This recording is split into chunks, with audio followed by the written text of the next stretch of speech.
Hey everybody, and welcome to the Deep Dive. I am your host, and today we are going to be exploring anger, something that affects us all. It sure does. We've got a really interesting collection of articles and forum discussions to look at today. Oh, cool. Helpguide.org, mind.org.uk, even some stuff from Reddit. Oh, wow. Gonna get kind of personal. Yeah, I'm really excited about it. But before we jump into all of that, I want to take a second to tell you a little bit about myself. Okay.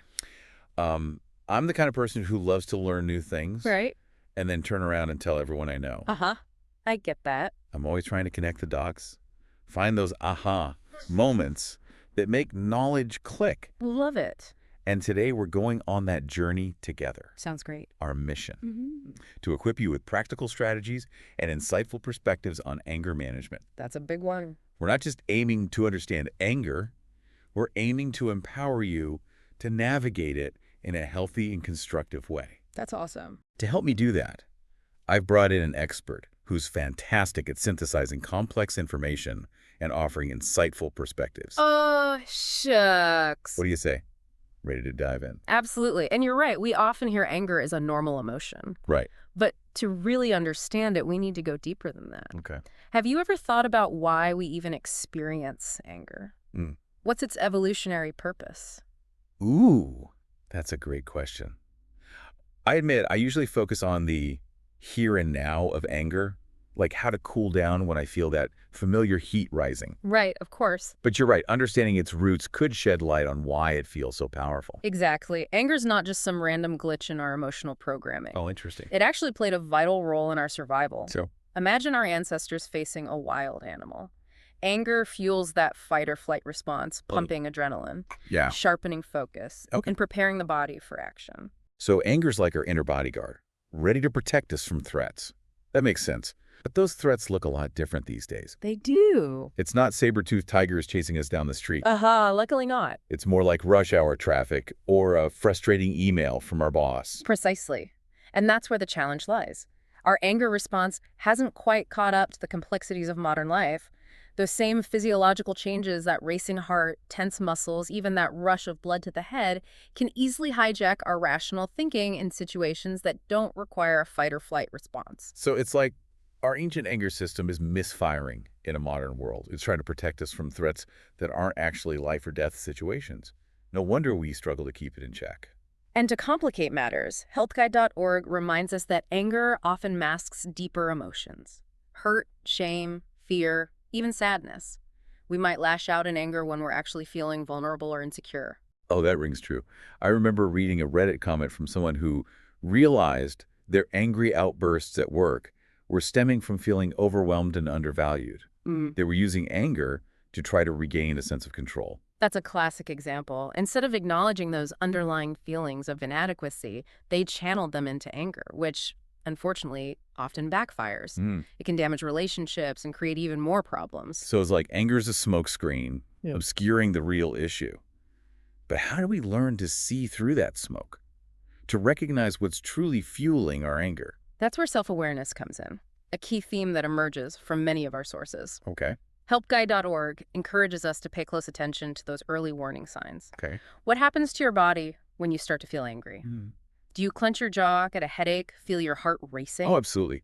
My telltale sign is that I get incredibly sarcastic. It's like my brain's way of trying to diffuse the tension with humor, but it often comes across as passive-aggressive. Not exactly a healthy coping mechanism. And that's precisely why recognizing those signs is so crucial. It gives you a chance to intervene before anger takes over. Mind.org.uk also highlights the role of our thoughts in fueling anger. They talk about rumination, that tendency to replay negative events in our minds, which just keeps the anger burning. Oh, I know that all too well. It's like having a broken record player stuck on repeat in my head, constantly replaying that argument or that perceived slight. Exactly. And each time we replay it, we often add our own interpretations, fueling the anger even more. But here's where it gets interesting. We actually have the power to challenge those thoughts. Okay.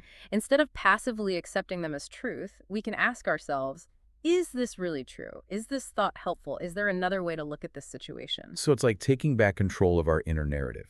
Instead of letting those angry thoughts run wild, we can pause, examine them, and choose a more balanced perspective. Precisely. And that shift in perspective can have a huge impact on how we experience and express anger. This is already so insightful. I feel like we're just scratching the surface here, and I'm eager to dive even deeper. Awesome. Where should we head next in our exploration of anger management? Let's explore those cool down techniques that can help us manage anger in the heat of the moment. Our sources offer a treasure trove of practical strategies, from deep breathing and exercise to sensory engagement, and even some unconventional approaches. Okay, I'm intrigued. Bring on the cool down tactics. I'm ready to add some new tools to my anger management toolbox. I hear ya. So when that anger starts bubbling up, what can you do to cool down quickly? Yeah, that's the million-dollar question, isn't it? It is, and mind.org.uk is a great resource here. Okay. They suggest deep, slow breaths, Okay. the kind that fill your belly and make you feel grounded. It's almost like hitting the reset button on your nervous system, right? Exactly. I've definitely noticed that when I can catch myself in those early stages and just breathe, Yeah. it helps to create some space between the trigger and my reaction. Exactly. It allows your rational brain to come back online Right. and say, hold on a second, let's not overreact here. Yeah. And if deep breathing doesn't quite cut it, mind.org.uk also suggests physical activity. Oh, okay. Even a brisk walk or a few jumping jacks can help dissipate that pent-up energy. I can totally see how that would work. Mm-hmm. It's like redirecting that anger into something productive. Right. And speaking of redirecting energy, helpguide.org talks about engaging your senses as a way to shift your focus. Oh, interesting. They suggest things like listening to calming music, taking a warm bath, Oh, nice. or even just focusing on the textures and scents around you. It's a brilliant way to ground yourself in the present moment. Yeah. To break free from that cycle of rumination, you're essentially retraining your brain to focus on something other than the source of your anger. It's like giving your mind a mini vacation from all that stressful input. Haha. Yeah. And speaking of vacations, one Reddit user suggested playing video games like Doom or The Darkness 2 as an outlet for anger. I have to admit I chuckled at that one. While those particular games might not be for everyone, it does highlight the importance of finding healthy and personalized outlets that work for you. Right. The key is to find something that allows you to release that pent-up energy in a way that's both safe and cathartic. So it's not about suppressing anger. No. It's about channeling it in a constructive way. Right. But what about when we need to address the issue head on? How can we express anger in a way that doesn't damage relationships, but actually strengthens them? That's where the concept of fighting fair comes in, Okay. as highlighted by helpguide.org. It's not about winning or losing an argument, Right. but about working together to find a resolution that respects both parties. Okay, so it's more like a collaboration than a competition. Exactly. But how do we actually put that into practice? I mean, it's easy to say fate fair, but when you're in the heat of the moment, those old patterns can be hard to break. Absolutely. Helpguide.org offers some helpful guidelines. Cool. First, prioritize the relationship. Cool. Okay. Remember that you care about this person even if you disagree with them. Right. Second, focus on the present issue. Okay. Avoid bringing up past grievances or attacking their character. Gotcha. And third, be willing to forgive. Okay. Holding on to resentment will only prolong the conflict and damage the relationship. Those are such practical and powerful tips. It's like a roadmap for navigating conflict in a way that preserves those connections that matter most to us. It is. But I imagine it takes a lot of self-awareness and practice to master those skills. You're absolutely right, and that's where the American Psychological Association, or APA, emphasizes the importance of assertiveness. Okay, assertiveness. That's something I've always struggled with. I tend to either bottle things up or explode in anger. How can we find that balance between being a doormat and a bowl of wrath in a china shop? The APA defines assertiveness as expressing your needs and boundaries clearly and respectfully, Okay. without resorting to aggression or passive aggression. It's about advocating for yourself while still valuing the other person's perspective. So it's like finding that sweet spot where you can stand your ground without bulldozing over others. Exactly. And it's not something that comes naturally to everyone. It often requires unlearning old patterns Right. and developing new communication skills. Remember that Reddit user who shared their struggles with assertiveness?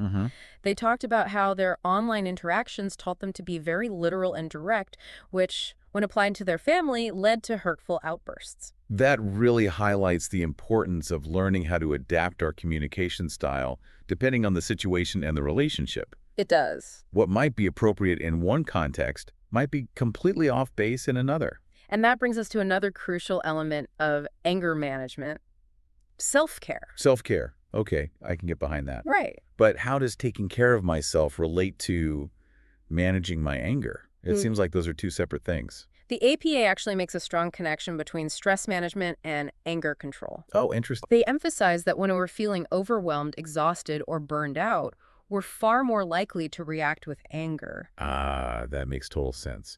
It's like when you're running on fumes, even the smallest inconvenience can feel like a major crisis. Exactly. So self-care is like filling up your emotional tank so you have the reserves to handle those challenging situations without blowing a gasket. Precisely. And self-care looks different for everyone. Right. It might involve getting enough sleep, eating nutritious foods, exercising regularly, Yeah. spending time in nature, engaging in hobbies that bring you joy, or even just taking a few minutes each day to relax and de-stress. It's about prioritizing your own well-being, It is. recognizing that you can't pour from an empty cup. Exactly. And sometimes self-care also involves seeking professional help. That's a great point. There's no shame in reaching out for support, Mhm. especially if you're feeling like your anger is out of control or causing significant problems in your life. Absolutely.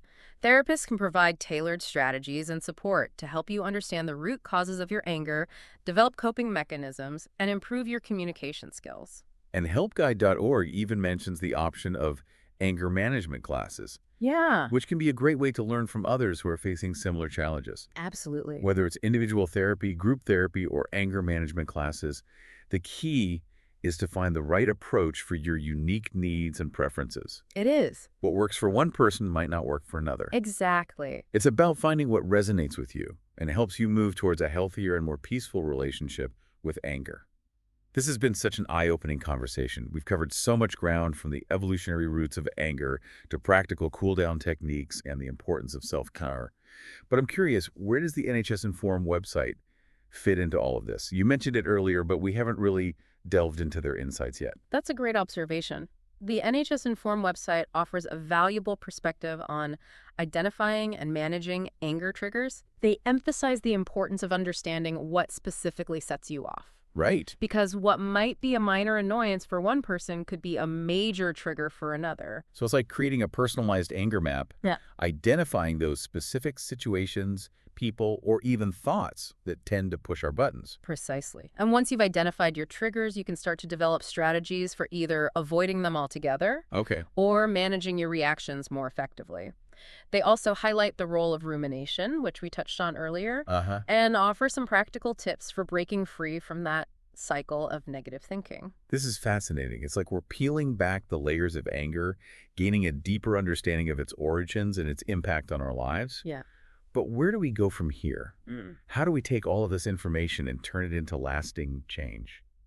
That's a great question, and one that we'll explore further in the final part of our deep dive. Okay. We'll shift our focus from understanding anger to transforming it, looking at how we can use those insights to create positive change in our lives and relationships. Okay, I'm excited to continue this journey.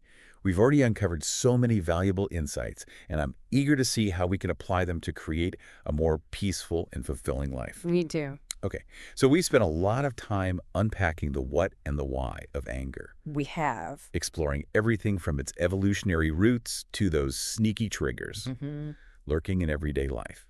But now I'm really curious about the how. Yeah. How can we actually take all of this knowledge and use it to create positive change? That's a great question, and one that I think a lot of people struggle with. Yeah, We can read all the articles, listen to all the podcasts, right. but if we don't actually put those insights into practice, they're not going to do us much good. So it's like having a toolbox full of shiny new tools, but no idea how to actually use them. Exactly. We need to know which tool to grab for which job Right. and how to wield it effectively. And just like any skill, managing anger takes practice. Yeah. Patience. And a willingness to learn from our mistakes. Right. There will be times when we slip back into old patterns, Yeah. when we react impulsively or let our emotions get the better of us. For sure. The key is to view those moments as learning opportunities, Okay. not failures. So it's about progress, not perfection. Exactly. We're not aiming to become anger-proof robots, but to develop a more mindful and skillful approach to this powerful emotion. Precisely. And that's where the concept of transforming anger comes in. Okay. It's about recognizing that anger, while often perceived as a negative force, can actually be a catalyst for positive change. Okay, now that's intriguing. How can something that feels so destructive be a force for good? Think about those times when you felt anger Yeah. in response to injustice, inequality, or the suffering of others. Hmm. That anger can fuel a passion for change, Yeah. a desire to make things right, Yeah. to stand up for what you believe in. So it's like anger can be a source of motivation, Hmm. a driving force that propels us to take action, to create a better world for ourselves and others. Exactly. It's about harnessing that energy and channeling it in a direction that aligns with our values. Mhm. Remember those Reddit threads where people shared their personal experiences? Yeah.